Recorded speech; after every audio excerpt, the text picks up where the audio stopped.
یہ کہانی حقیقی واقعات پر مبنی ہے۔ پہچان چھپانے کے لیے نام، مقام اور واقعات کی ترتیب میں تبدیلی کی گئی ہے۔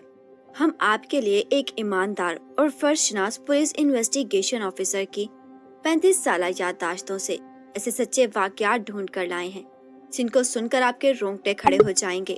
اگر کہانی پسند آئے اور آپ اس جیسی اور سچی کرائم کہانیاں سننا چاہیں تو ہمارے چینل کو سبسکرائب کر دیں اور بیل کے بٹن کو دبانا نہ بھولیں تاکہ ہر نئی کہانی کا نوٹیفیکیشن آپ کو ملتا رہے۔ انسانی معاشرہ ہمیشہ سے جرم اور مجرم سے نفرت کرتا چلا آیا ہے، مگر آج کی جرم کہانی میں خود پولیس کو بھی مجرم سے ہمدردی محسوس ہو رہی تھی۔ یہ کیس آزاد کشمیر کے شہر مظفر آباد میں پیش آیا۔ اس جرم کی کہانی تحقیقاتی اہلکار انچارج انسپیکٹر واجد نے کچھ اس طرح سنائی۔ دوہرے قتل کی اس واردات نے سب کو ہلا کر رکھ دیا تھا۔ 52 سالہ رفیق اور اس کی 50 سالہ بیوی کلثوم کی لاشیں موت کے 10 دن بعد دریافت ہوئیں۔ ان کے پڑوسیوں نے پولیس میں اطلاع دی کہ رفیق کا گھر پچھلے کئی دن سے بند ہے، کوئی آتا جاتا نظر نہیں آ رہا اور ان کے فلیٹ سے گندی بدبو آ رہی ہے۔ پولیس موقع پر پہنچ گئی۔ دروازے پر دستک کا کوئی جواب نہ آیا تو پولیس نے دروازہ توڑ دیا۔ اندر کے منظر نے سب کو ہلا کر رکھ دیا۔ رفیق کی لاش صوفے پر پڑی تھی جبکہ کلثوم کی لاش اس کمرے میں تھی۔ کسی قسم کے زخم یا خون ریزی کے کوئی آثار نہیں تھے، مگر ان کے نیلے چہرے بتا رہے تھے کہ انہیں زہر دیا گیا تھا۔ لاشیں سڑنا شروع ہو چکی تھی، ہر طرف بدبو پھیلی ہوئی تھی۔ رفیق کے بیڈ روم کی سیف ٹوٹی ہوئی تھی، سامان فرش پر بکھرا پڑا تھا۔ صاف ظاہر تھا کہ کسی نے سیف میں سے نقدی یا زیورات یا دونوں چوری کیے ہیں۔ انسپیکٹر واجد کو ان 2 قتلوں سے بھی زیادہ پریشان کن صورتحال کا سامنا تھا۔ مقتولین کی 14 سالہ بیٹی رابعہ غائب تھی۔ پڑوسیوں نے بتایا کہ رفیق کو اس بلڈنگ میں رہتے ہوئے 13 سال گزر چکے ہیں۔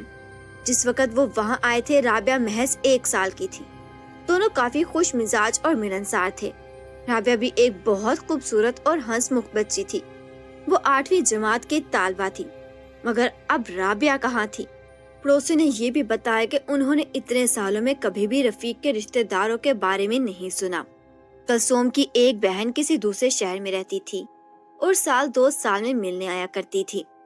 گھر میں 3 موبائل موجود تھے، یعنی ڈاکو ان تینوں کے موبائل لے کر نہیں گئے تھے۔ انسپیکٹر واجد نے موبائل اپنی ٹیکنیکل ٹیم کے حوالے کیے، جائے وقوع سے شاہد اکٹھے کیے اور تفتیش کا آغاز کیا۔ اس وقت سب سے ضروری بات رابعہ کو ڈھونڈنا تھا۔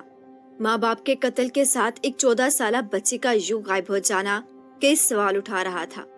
مقتولین جس فلیٹ میں رہتے تھے وہ شہر کا ایک پوش علاقے کا پلازا تھا جس میں رہنے والے لوگ آسودہ حال تھے۔ خود رفیق اور اس کی بیوی ریٹائرڈ گورنمنٹ ملازمین تھے جن کی اچھی خاصی پینشن آتی تھی۔ ان کی کافی پراپرٹی بھی تھی جس کا ماہانہ کرایہ بھی آتا تھا۔ اس کیس میں بہت سی باتیں عجیب تھیں۔ جیسے جیسے انسپیکٹر واجد کی تفتیش آگے بڑھتی گئی ویسے ویسے سوالات بڑھتے گئے۔ رفیق، اس کی بیوی کلثوم اور اس کی بیٹی رابعہ کی عمروں میں اتنا فرق کیوں تھا؟ ان کا کوئی بھی رشتہ دار اس شہر میں کیوں نہیں تھا؟ گھر میں ایک جدید سیکیورٹی سسٹم لگا تھا، مگر پھر بھی واردات اتنی خاموشی سے کیسے ہوئی کہ پڑوسیوں کو بھی خبر نہ ہو سکی؟ پوسٹ مارٹم رپورٹ کے مطابق مقتولین کو زہر دیا گیا تھا۔ یہ زہر کس نے دیا؟ یہ سب سے بڑا سوال۔ رابعہ اس وقت کہاں ہے؟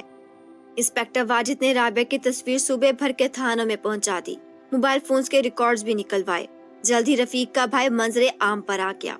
سمیع رفیق کا چھوٹا بھائی تھا جو اسی شہر میں رہتا تھا، مگر دونوں بھائیوں کے درمیان کسی قسم کا کوئی تعلق نہیں تھا اور قطع تعلق کی وجہ رابعہ تھی۔ رابعہ رفیق کی لیے پالک بچی تھی۔ رفیق اور کلثوم نے ایک یتیم خانے سے رابعہ کو گود لیا تھا۔ سمیع اپنے بڑے بھائی کے اس فیصلے سے خوش نہیں تھا۔ سمیع چاہتا تھا کہ رفیق اس کی بیٹی کو گود لے لیں، مگر رفیق نے ایک یتیم بچی کی کفالت کرنا زیادہ مناسب سمجھا۔